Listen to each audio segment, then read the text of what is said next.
to? Peppa wings. Pero yung Peppa fried chicken yung in-order ko, hindi wings. So, nandito ko ngayon sa may Kapas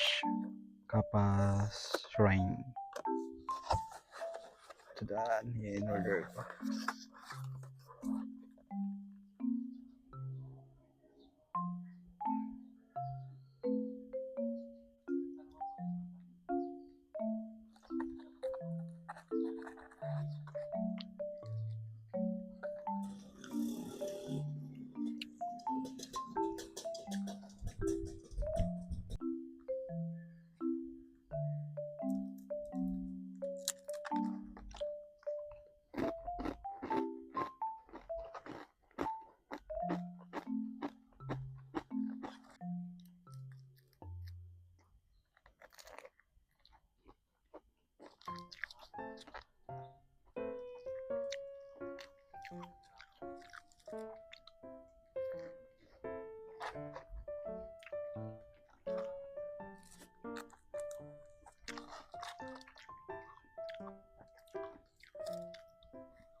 May binili pala akong fruit salad.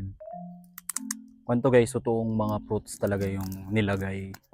May grapes, mango, tapos may cucumber yata. Nag-mix-mix sila.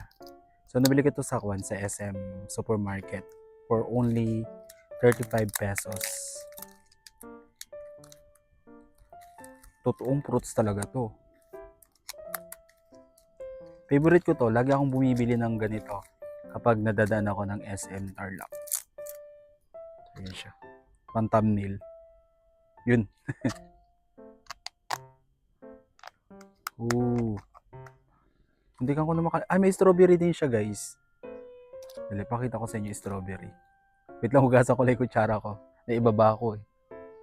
2,000 years later. So ito na. May strawberry siya, maliliit. Yan.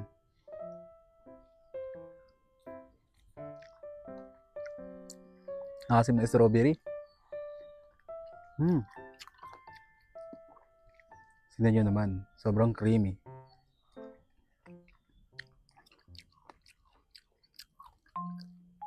Puro grapes.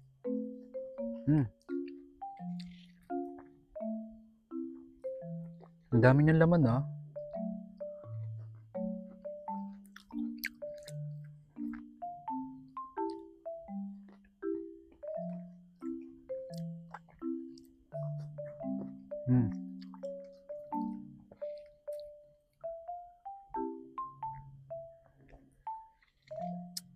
Pag nadadaan talaga ako ng SM Supermarket, ito talaga yung isa sa mga binibili ko na hindi ko nakakalimutan.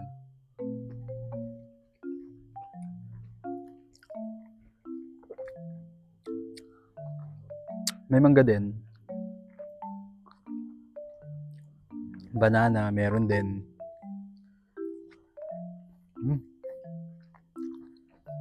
Ang sarap niya. Mga chinggo, meron akong iti-taste test ngayon. Itong Crispo seaweed flavor. Product siya ng Regent and yeah, nabili ko to sa SM City Tarlac sa supermarket. Tapos nakalagay dito sa likod, Proud Pinoy, gawang Pinoy. Kaya tara taste test natin to kung okay ba or hindi. Yun. Ganito yung laman niya mga chinggo. Pakita ko sa inyo. Kita nyo ba? So tara taste test natin to.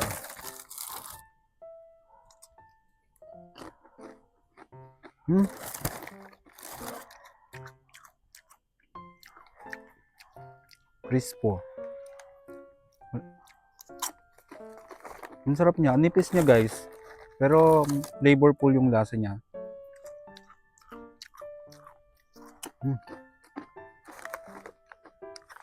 Nasaan seaweed niya?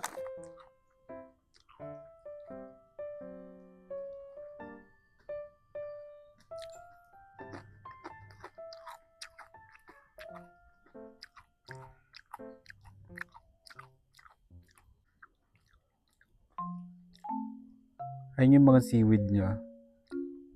Yung mga itim-itim na yun yung pinaka seaweed. Parang ganyan yung itsura niya guys. Tapos yung mga black na yan, yun yung seaweed. Nasa siyang potato chips na nilagyan ng seaweed, binudburan ng seaweed. Ang ganda ng combination ng lasa niya. Guys, tignan nyo. Non-fried tapos zero trans fat. Diba?